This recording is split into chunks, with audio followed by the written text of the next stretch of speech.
OCD husband part 5 రచయిత్రి పురం రామతులసి గారు. Eshwar ready అయ్యి ఫోన్ మాట్లాడుతూ కిందకు వచ్చాడు.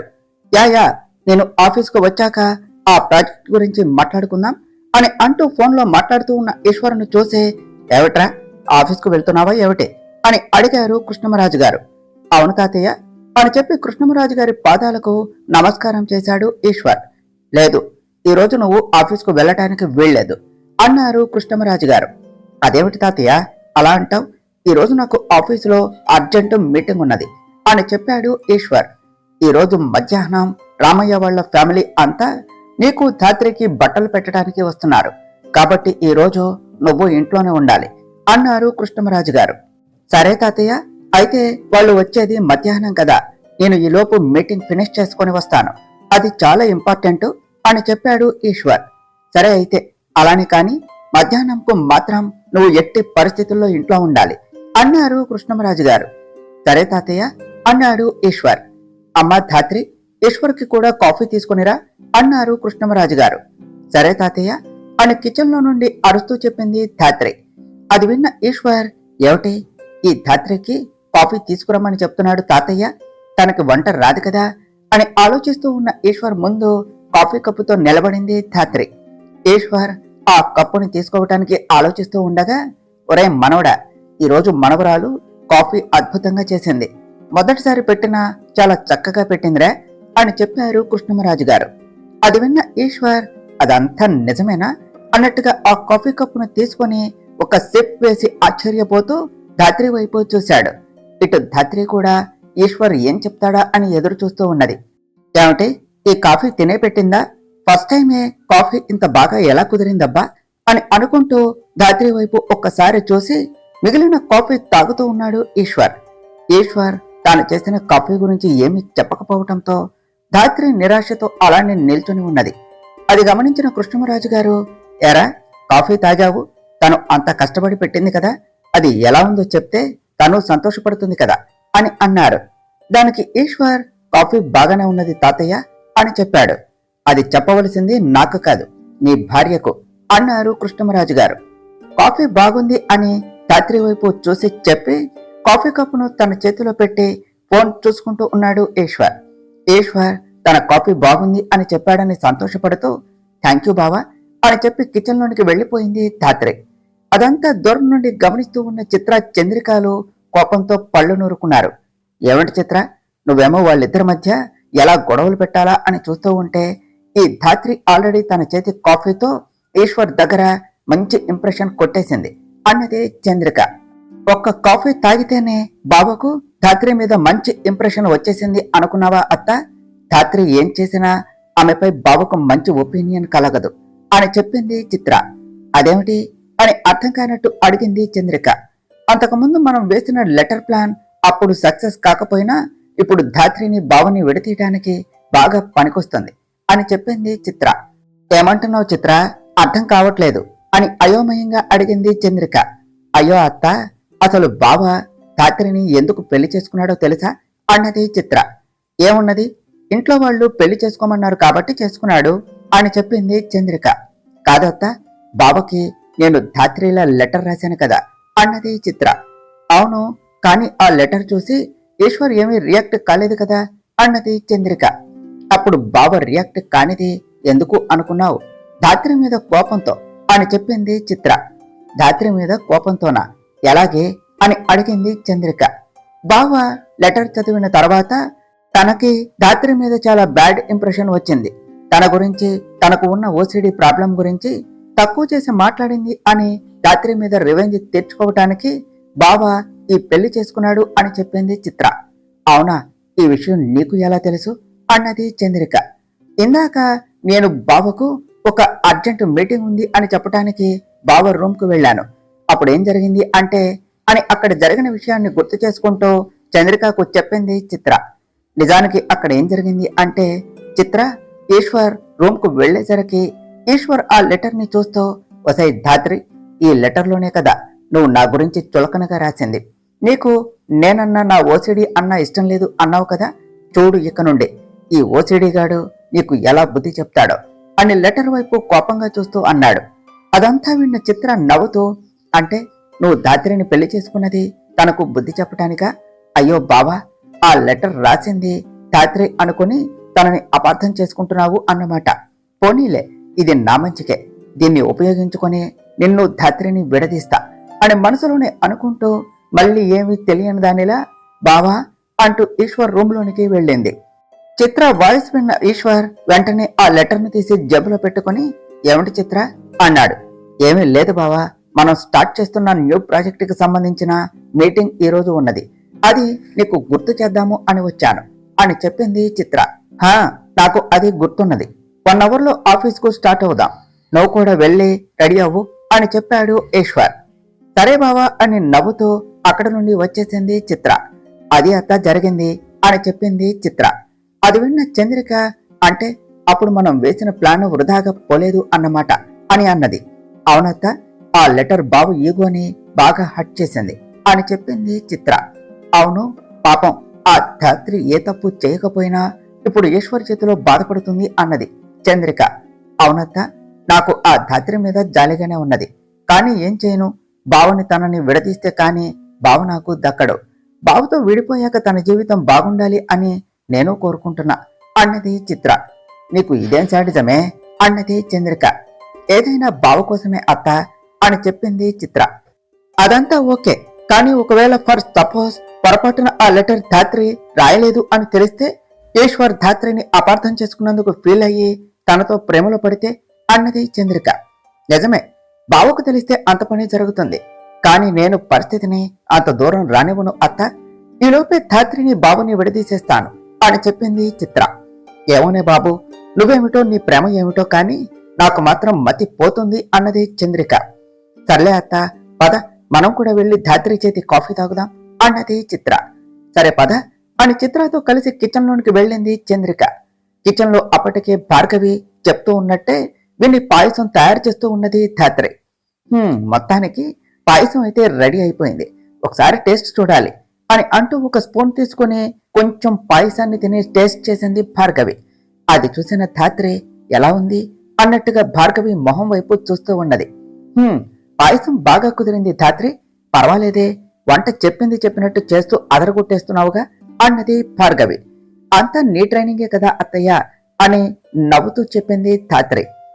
ఏమిటి, అత్త కోడలు వంటగదిని గుమగుమలాడిస్తున్నారు అని అంటూ చిత్రతో కలిసి అక్కడకు వచ్చింది చంద్రిక. గుడ్ మార్నింగ్ చిన్నత్తయ్య, గుడ్ మార్నింగ్ చిత్ర అని అంటూ వారిని విష్ చేసింది ధాత్రి. గుడ్ మార్నింగ్ ధాత్రి అని అంటూ చిత్ర చంద్రికలు కూడా ధాత్రిని తిరిగి విష్ చేశారు. రా చంద్రిక, మన ధాత్రి పాయసం చాలా బాగా చేసింది అని చెప్పింది భార్గవి. అవునా అక్క అని అన్నది చంద్రిక. కావాలంటే మీరే తిని చూడండి అని అంటూ చిత్ర చంద్రికలకు బౌల్స్ లో పాయసం వేసి ఇచ్చింది భార్గవి. అది తీసుకుని తిన్నారు చిత్ర చంద్రికలు. నిజమే అక్క, ధాత్రి నీ చేతి పాయసం అదిరిపోయింది అని చెప్పింది చంద్రిక. అవును ధాత్రి, పాయసం నువ్వు చాలా బాగా చేశావు అన్నది చిత్ర. థ్యాంక్ యూ అని నవ్వుతూ చెప్పింది ధాత్రి.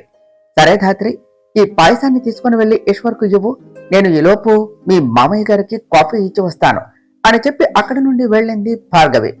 చిత్ర చంద్రికలు కూడా సరే ధాత్రి, మేము కూడా వెళ్లి బయట హాల్లో కూర్చొని తింటాం అని చెప్పి అక్కడి నుండి వెళ్లిపోయారు. అందరూ కిచెన్ లో నుండి వెళ్ళగానే ధాత్రి ఒక బౌల్లోనికి పాయసం తీసి ఇది బాబుకి ఇస్తాను అని అనుకుంటూ అందులోనికి ఇంకొన్ని డ్రై ఫ్రూట్స్ వేస్తే ఇంకా బాగుంటుంది అని వెనక్కు తిరిగి డ్రై ఫ్రూట్స్ ను తీస్తూ ఉన్నది. అదంతా చాటుగా గమనిస్తూ ఉన్న చిత్ర సైలెంట్ గా వెనక్కు వచ్చి ఈశ్వర్ కోసము అని ధాత్రి పాయసం తీసిన బౌల్లో సాల్ట్ కలిపి మళ్ళీ సైలెంట్ గా అక్కడి నుండి వచ్చేసింది. అది తెలియని ధాత్రి డ్రై ఫ్రూట్స్ ను లవ్ సింబల్ లా డెకరేట్ చేసి ఇది చూడగానే బావ మూడు మారిపోతుంది, ఇక ఈ పాయసం తింటే బావకు నా మీద ఉన్న కోపం పోతుంది అని అనుకుంటూ హాల్లోనికి వచ్చి చిత్రతో, చిత్ర తాతయ్య వాళ్ళు ఏరి అని అడిగింది. తాతయ్య ఎప్పుడే తన రూమ్ లోనికి వెళ్లారు అని చెప్పింది చిత్ర. ఓ అవునా, సరే నేను ఈ పాయసం బావకు ఇచ్చి వస్తాను అని చెప్పి ఆ పాయసం తీసుకుని వెళ్లి ఈశ్వర్ కు ఇచ్చింది ధాత్రి. ఈశ్వర్ ఆ బౌల్ ని అందులో లవ్ సింబల్ లో డెకరేట్ చేసి ఉన్న డ్రై ఫ్రూట్స్ ని చూసి ఏమిటిది అని అడిగాడు. పాయసం బావా అని సమాధానం ఇచ్చింది ధాత్రి. అది తెలుస్తుంది, దాని మీద చెత్తా చెదారం ఏమిటి అని అడుగుతున్నా అని చిరాగ్గా మొహం పెట్టి ఆ లవ్ సింబల్ ని ఖూనీ చేస్తూ అన్నాడు ఈశ్వర్. దానితో ధాత్రి మొహం చిన్నబుచ్చుకుని ఈశ్వర్ వైపు చూస్తూ ఉన్నది. ఇంతలో అక్కడే ఉన్న చిత్ర, చంద్రికలు ఈశ్వర్, ధాత్రి పాయసం చాలా చాలా బాగా చేసింది, నువ్వు కూడా తిని చూడు అని చెప్పారు. ఈశ్వర్ ధాత్రి మొహం వైపు ఒకసారి చూసి మెల్లగా ఒక స్పూన్ పాయసాన్ని నోట్లో పెట్టుకున్నాడు. అది నాలుకకు తాకగానే ఉప్పగా అనిపించడంతో వెంటనే అక్కడి నుంచి లేచి వాష్ బేసిన్ లో అతను తిన్న పాయసాన్ని స్పెట్ చేసి నోరు కడుక్కొని వచ్చి, నీకు పాయసం చేయటం రాకపోతే ఊరికనే ఉండొచ్చు కదా, ఎందుకు ఇలా నా నోరు పాడు చేశావు అని ధాత్రిని తిట్టాడు. ఏమైంది బావా, పాయసం బాగాలేదా అని అడిగింది ధాత్రి. బాలేదా అని అడుగుతున్నావా? అసలు నువ్వు పాయసంలో షుగర్తో చేశావా, సాల్ట్తో చేశావా, ఇంత ఉప్పగా ఉన్నది అన్నాడు ఈశ్వర్. నేను పాయసం షుగర్తోనే చేశాను బావా అని చెప్పింది ధాత్రి. అయితే మరి పాయసం ఏమిటి ఇంత ఉప్పగా ఉన్నది అని అడిగాడు ఈశ్వర్. పాయసం ఉప్పగా ఉండటం ఏమిటి ఈశ్వర్ అని పాయసం తింటూ అన్నది చంద్రిక. అది చూసిన ఈశ్వర్, ఏమిటి పిన్ని, పాయసం అంత ఉప్పగా ఉంటే మీరు ఎలా తినగలుగుతున్నారు అని అడిగాడు. పాయసం ఉప్పగా ఉండటం ఏమిటి ఈశ్వర్, తీగానే ఉంది అని చెప్పింది చంద్రిక. అవును బావా, పాయసం తీగానే ఉందే అన్నది చిత్ర. అదేమిటి, మరి నేను తిన్న పాయసం ఎందుకు ఉప్పగా ఉన్నది అని అడిగాడు ఈశ్వర్. నువ్వు తిన్న పాయసం ఉప్పగా ఉందా, ఉండు నేను చూస్తాను అని అంటూ ఈశ్వర్ బౌల్లో ఉన్న పాయసాన్ని కొంచెం టేస్ట్ చేసి, ఛీ ఇదేమిటి ఎలా ఉన్నది, ఈశ్వర్ చెప్పింది నిజమే, ఈ పాయసం ఉప్పగానే ఉన్నది, అయినా మా అందరి పాయసం తీయగా ఉండి నీ పాయసమే ఉప్పగా ఉండటం ఏమిటి అన్నది చంద్రిక. దానితో ఈశ్వర్ ఆలోచనలో పడ్డాడు. ఇంతలో అదే అదనుగా భావించిన చిత్ర హహ అని నవ్వుతూ, ధాత్రి నువ్వు బావని ఆట పట్టించడానికి బావ తినే పాయసంలో సాల్ట్ కలిపావు కదా అన్నది. ఈశ్వర్ ధాత్రి వైపు కోపంగా చూశాడు. అయ్యో లేదు చిత్ర, నేను బావ తినే పాయసంలో సాల్ట్ కలపలేదు అని చెప్పింది ధాత్రి. నువ్వు కలపలేదా, మరి ఇంకెవరు కలుపుతారు, బహుశా పొరపాటున పాయసంలో సాల్ట్ పడి ఉంటుంది అన్నది చిత్ర. అదేమిటి చిత్ర, సాల్ట్ పొరపాటున ఈశ్వర్ తినే పాయసంలోనే పడటం ఏమిటి అన్నది చంద్రిక. అవును కదా అత్త, అదే నిజమే, మరి బావ పాయసంలోనికి సాల్ట్ ఎలా వచ్చింది అన్నది చిత్ర. నాకు తెలుసు చిత్ర, ఈ పాయసంలోనికి సాల్ట్ ఎలా పడిందో అని అంటూ ధాత్రి వైపు కోపంగా చూస్తూ, మనం ఆఫీస్కు వెళ్ళాలి, రెడీగా ఉండు అని చిత్రకు చెప్పి, ధాత్రి ఆ పాయసాన్ని తీసుకుని రూమ్లోనికి రా అని చెప్పి కోపంగా అక్కడి నుండి వెళ్లిపోయాడు ఈశ్వర్. ధాత్రి భయపడుతూనే ఆ పాయసం తీసుకుని ఈశ్వర్ రూమ్ కు వెళ్ళింది. అది చూసిన చిత్ర, చంద్రికలు తమ ప్లాన్ సక్సెస్ అయింది అని సంతోషపడుతూ షేక్ హ్యాండ్ ఇచ్చుకున్నారు. కానీ చిత్ర మనసులో మాత్రం, సారీ ధాత్రి, బావ కోసం నిన్ను చాలా ఇబ్బంది పెడుతున్నాను, నన్ను క్షమించు, నేను చేస్తున్నది తప్పే, కానీ అది బావ ప్రేమ కోసమే అని అనుకున్నది. అదంతా అక్కడే ఉండి గమనిస్తూ ఉన్న వినోద్ ధాత్రి విషయంలో చిత్ర ఆలోచన గురించి బాధపడ్డాడు.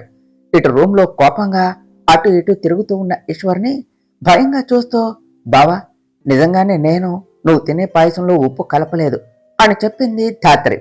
ఈశ్వర్ కోపం మరింత ఎక్కువై ధాత్రి వైపు తిరిగి, ఏమిటి, ఈ పాయసంలో నువ్వు ఉప్పు కలపలేదా, మరి ఇంకెవరు కలిపారు, ఆ అవసరం ఎవరికి ఉన్నది అని అడిగాడు. నేను చెప్తుంది నిజం బావా, అందులోనికి ఉప్పు ఎలా వచ్చిందో నాకు తెలియదు అని తాను చెయ్యని తప్పుకు ఈశ్వర్ తనని అపార్థం చేసుకున్నాడు అన్న భయంతో ఏడుస్తూ చెప్పింది ధాత్రి. ఏయ్ ఏమిటి, ఇప్పుడు ఎందుకు ఏడుస్తున్నావు, ఓహో ఏడిస్తే నిన్ను వదిలేస్తాను అనా, నో ఛాన్స్, నాకే ఉప్పు కలిపిన పాయసం తినిపించాలి అని చూసావు కదా, ఇప్పుడు ఆ పాయసాన్ని నువ్వే తినాలి అన్నాడు ఈశ్వర్. అది విన్న ధాత్రి షాక్ అవుతూ ఈశ్వర్ వైపే చూస్తూ ఉన్నది. ఇదిగో తిను, బాగా తిను అని అంటూ బలవంతంగా ఉప్పు కలిపిన పాయసాన్ని ధాత్రికి తినిపించాడు ఈశ్వర్. బావా వద్దు బావా అని ధాత్రి ఎంత బ్రతిమలాడినా వినిపించుకోకుండా ఆ బౌల్లో ఉన్న పాయసం మొత్తం ధాత్రి నోట్లో పోసి, చూడు ఇది ఫస్ట్ టైం కాబట్టి ఇలా వదిలేస్తున్నా, ఇంకోసారి ఇలాంటిది రిపీట్ అయితే పరిస్థితి చాలా దారుణంగా ఉంటుంది, గుర్తుపెట్టుకో అని చెప్పి అక్కడి నుండి వెళ్లిపోయాడు ఈశ్వర్. ఈశ్వర్ అక్కడ నుండి వెళ్ళగానే ధాత్రి బాధపడుతూ, ఎందుకు బావా నేను చెప్పింది నమ్మటం లేదు, అసలు బావ ఎందుకు ఇలా ప్రవర్తిస్తున్నాడు అని ఏడుస్తూ ఉన్నది. ఇంతలో ఆమెకు సాల్ట్ కలిపిన పాయసం తినటం వల్ల బాగా వికారంగా తలనొప్పిగా అనిపించింది. దానితో ధాత్రి వాష్రూంలోనికి వెళ్లి వామిటింగ్ చేసుకున్నది. అలా చాలాసేపు వామిటింగ్ చేసుకోవటం వల్ల ధాత్రికి కొంచెం నీరసంగా ఉన్నది. అయినా కూడా ఓపిక చేసుకుని కిందకు వచ్చింది. అప్పటికే ఈశ్వర్ కోపంగా కిందకు వచ్చి చిత్రతో కలిసి ఆఫీస్కు వెళ్లిపోయాడు. కిందకు వచ్చిన ధాత్రిని చూసి భార్గవి, ఏమిటి ధాత్రి అలా దగ్గుతున్నావు అని అడిగింది. ధాత్రి దగ్గుతూ, ఏమీ లేదు అత్తయ్య, కొంచెం పొలమారింది అంతే అని జరిగినది దాస్తూ సమాధానం చెప్పింది. అవునా, మీ అమ్మ వాళ్ళు తలుచుకుంటున్నట్టు ఉన్నారు అని చెప్పింది భార్గవి.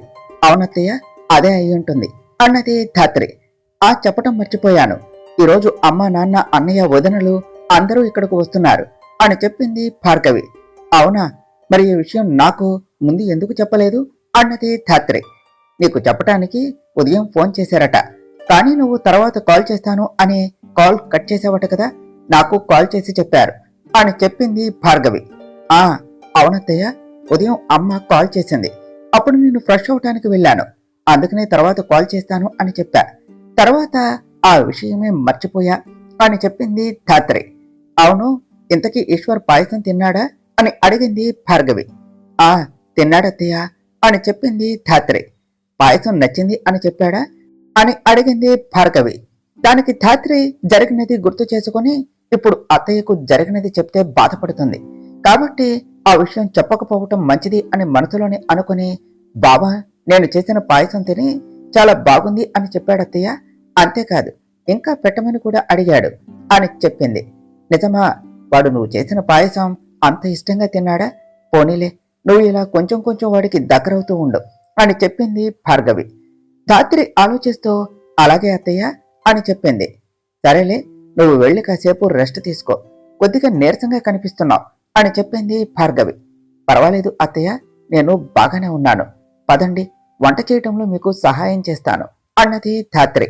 అది కాదే అని భార్గవి ఏదో చెప్తూ ఉంటే, పర్వాలేదు అని చెప్తున్నానుగా అన్నది ధాత్రి. చెప్తే వినవు కదా మొండి పిల్ల అని నవ్వుతూ అని, సరిపద అని ధాత్రిని తీసుకుని కిచెన్లోనికి వెళ్ళింది భార్గవి. అలా కిచెన్లోనికి వెళ్లి భార్గవి వంట పనుల్లో సాయం చేసింది ధాత్రి. ఇంతలో వినోద్ అక్కడకు వచ్చి, ఏమిటి పాయసం నాకు లేదా అని అడిగాడు. ఏమిటి డాక్టర్ గారు, ఇన్ని రోజులు ఎక్కడికి పోయారు అని అడిగింది ధాత్రి. ఏదో పని ఉండి అలా వెళ్ళాలే ధాత్రి, ముందు నువ్వు పాయసం ఇవ్వు అన్నాడు వినోద్. అదేమీ కుదరదు, ముందు నువ్వు ఎక్కడికి వెళ్ళావో చెప్పు, అసలు నీ కోసం మేము అంతా ఎంత టెన్షన్ పడ్డామో తెలుసా అన్నది ధాత్రి. అలా అడుగు ధాత్రి, చెప్పా పెట్టకుండా ఎక్కడికి వెళ్ళాడో ఎందుకు వెళ్ళాడో తెలియదు, అడిగితే ఇప్పటి వరకు సమాధానం లేదు అన్నది భార్గవి. అమ్మా చెప్పాను కదా, ఒక అర్జెంటు పని మీద బయటకు వెళ్ళాను అన్నాడు వినోద్. అత్తయ్య, చూస్తుంటే ఈ డాక్టర్ మన దగ్గర ఏదో దాస్తున్నాడు అని చెప్పింది ధాత్రి. అవును ధాత్రి, నాకు కూడా అదే అనిపిస్తూ ఉన్నది అన్నది భార్గవి. విషయం ఏమిటి డాక్టర్ గారు అని అడిగింది ధాత్రి. అబ్బా అలాంటిది ఏమీ లేదు ధాత్రి, నన్ను నమ్మండి అన్నాడు వినోద్. నాకు నమ్మకం లేదు, సర్లే ఇదిగో అని పాయసం బౌల్లో వేసి ఇచ్చింది ధాత్రి. అది తీసుకుని తిని, సూపర్ ధాత్రి, పాయసం అదిరిపోయింది, ఫస్ట్ టైమే ఇంత బాగా చేశావు అంటే గ్రేటే అని చెప్పాడు వినోద్. మరి ఈ ధాత్రి అంటే ఏమనుకున్నావు అని అంటూ కాలర్ ఎగరేస్తున్నట్టుగా మాట్లాడింది ధాత్రి. అది చూసి భార్గవి వినోదులు నవ్వుకున్నారు. అలా వినోద్, భార్గవి, ధాత్రి మాట్లాడుకుంటూ వంట పని చూసుకుంటూ ఉన్నారు. ఇటు ఆఫీస్కు కారులో స్టార్ట్ అయిన ఈశ్వర్ ధాత్రి గురించి కోపంగా ఆలోచిస్తూ ఉన్నాడు.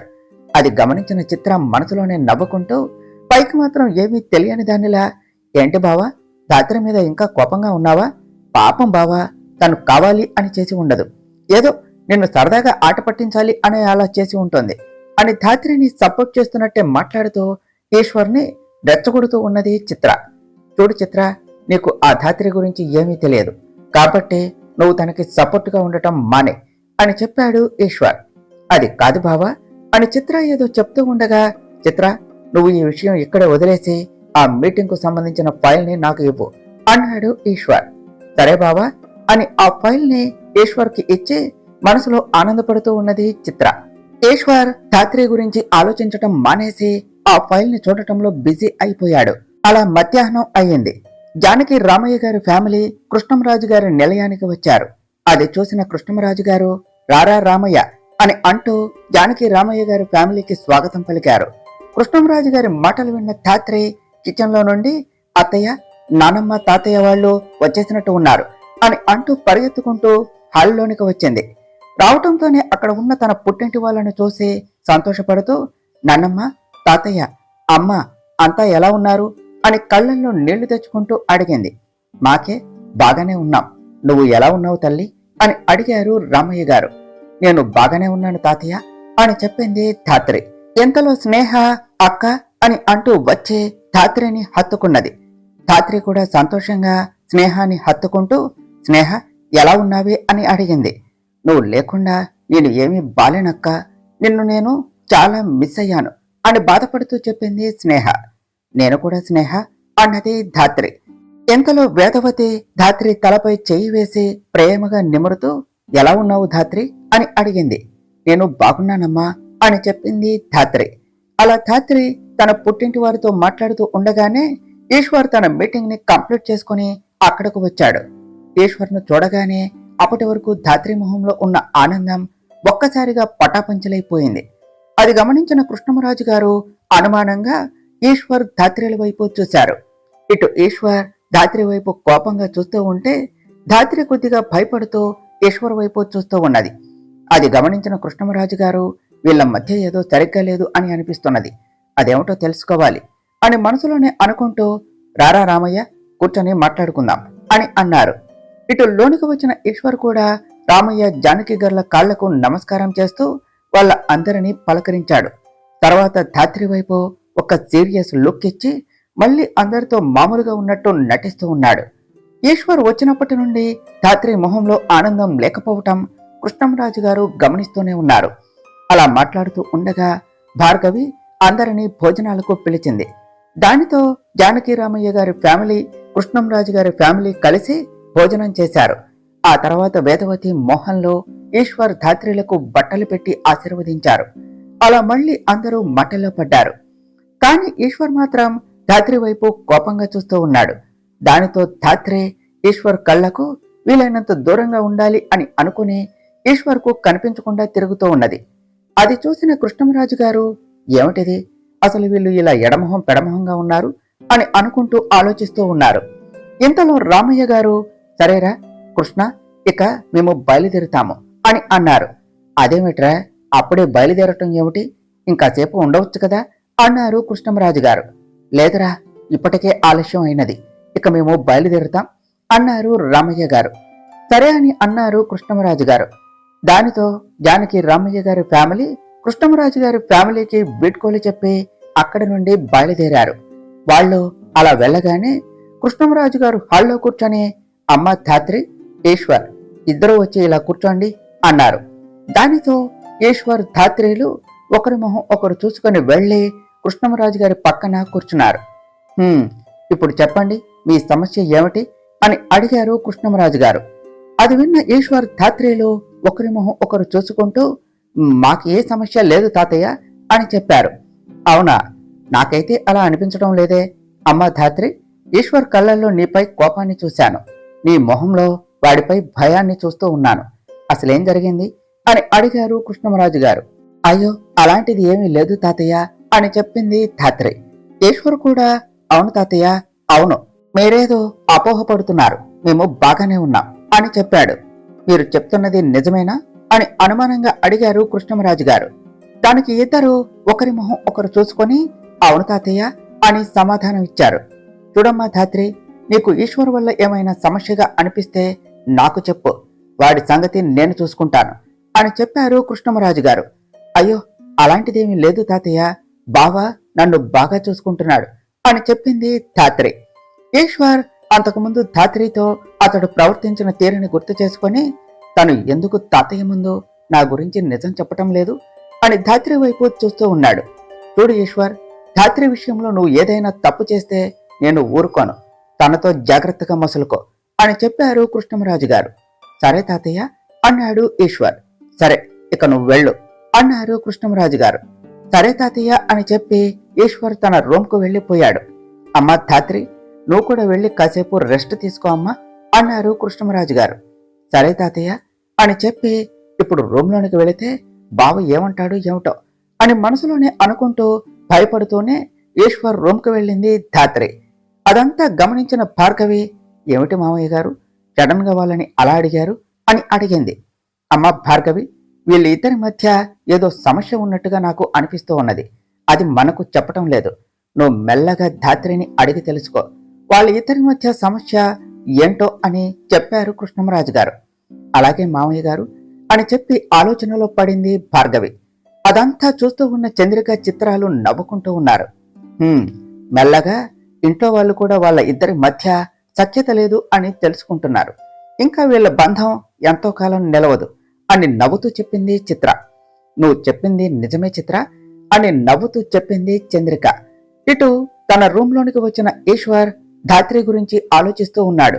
ఈ ధాత్రి నా గురించి తాతయ్యకు ఎందుకు చెప్పలేదు అని ఆలోచిస్తూ ఇంతలో ఏదో అర్థమైనట్టుగా మొహం పెట్టి, ఓహో, తను నా గురించి చెప్తే నేను తను రాసిన లెటర్ గురించి బయటపెడతాను అని తెలివిగా తాతయ్యకు నిజం తెలియకుండా మేనేజ్ చేస్తుంది అన్నమాట అని అనుకుంటూ ఉండగానే అక్కడకు వచ్చింది ధాత్రి. అది గమనించిన ఈశ్వర్ తన వైపు చురుగ్గా చూస్తూ ఉన్నాడు. ఇంతలో ధాత్రి బావా అని పిలిచింది. ఏమిటి అని చిరాకు పడుతూ అడిగాడు ఈశ్వర్. నాకు బాగా తలనొప్పిగా ఉన్నది, నేను కాసేపు నీ బెడ్ పై నిద్రపోవచ్చా అని అడిగింది ధాత్రి. నీకు ఆల్రెడీ చెప్పాను కదా, నాకు నా బెడ్ ఎవరితోనూ షేర్ చేసుకోవటం ఇష్టం లేదు అని. అందులోనూ నీతో అంటే నాకు ఇంకా చిరాకు. వెళ్ళి సోఫాలో పడుకోపో అన్నాడు ఈశ్వర్. అది కాదు బావా, నాకు సోఫాలో పడుకుంటే సరిగ్గా నిద్ర పట్టడం లేదు. పైగా ఇందాక ఆ పాయసం తినటం వల్ల బాగా తలనొప్పిగా ఉన్నది. వామిటింగ్స్ కూడా అయ్యాయి. చాలా టైర్డ్గా ఉన్నది. కాసేపు ఈ బెడ్ పై పడుకుంటాను అన్నది ధాత్రి. చూడు, నీ హెల్త్ ఎలా ఉంటే నాకేమిటి, పోయి సోఫాలో పడుకో అన్నాడు ఈశ్వర్. అదేమిటి బావా, ఇందాక తాతయ్యకు నీ గురించి చెప్పకుండా నిన్ను సేవ్ చేశాను కదా, నువ్వు కాసేపు నాకు నీ బెడ్ పై పడుకోవటానికి ప్లేస్ ఇవ్వవా అని అడిగింది ధాత్రి. ఏమిటి, నువ్వేదో నాకు సాయం చేసినట్టు మాట్లాడుతూ ఉన్నావు. నువ్వు తాతయ్యకు నా గురించి చెప్పనది ఎందుకో నాకు తెలియదు అనుకున్నావా?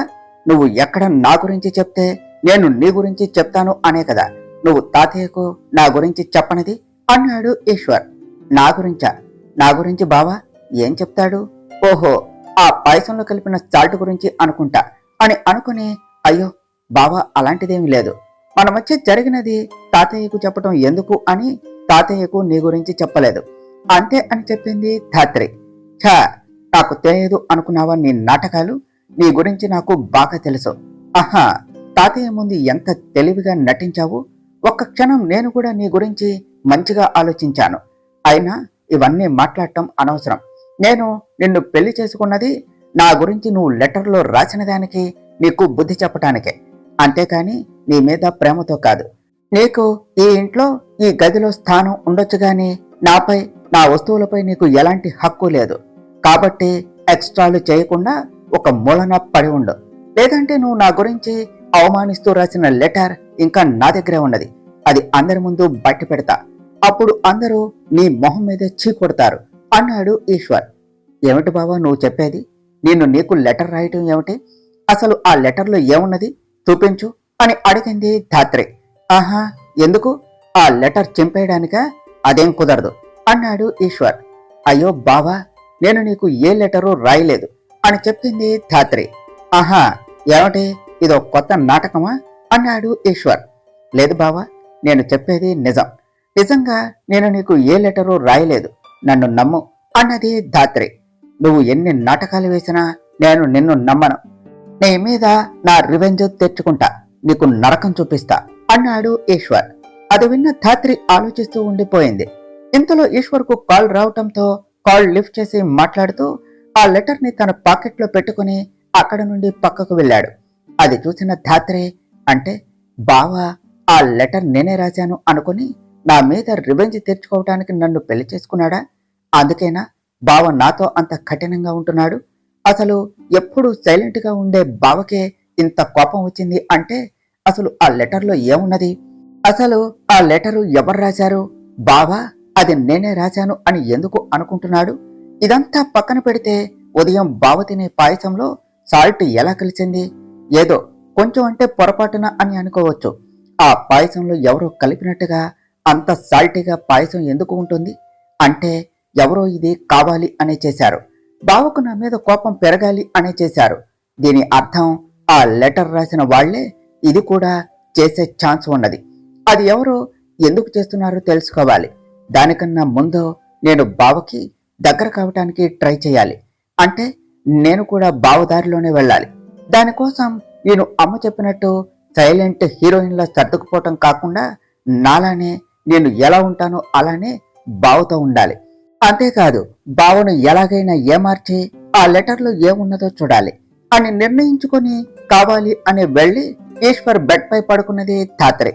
ఫోన్ మాట్లాడి రూమ్ లోనికి వచ్చిన ఈశ్వర్ తన బెడ్ పై పడుకుని ఉన్న ధాత్రిని చూసి కోప్పడుతూ, ఏమంటే నీకు ఎంత ధైర్యం ఉంటే నేను చెప్పినా కూడా వినకుండా నా బెడ్ పై పడుకుంటావు అని అడిగాడు. బావా, నేను నిన్ను పెళ్లి చేసుకున్నాను అంటే నీకు అర్థం కావటం లేదా?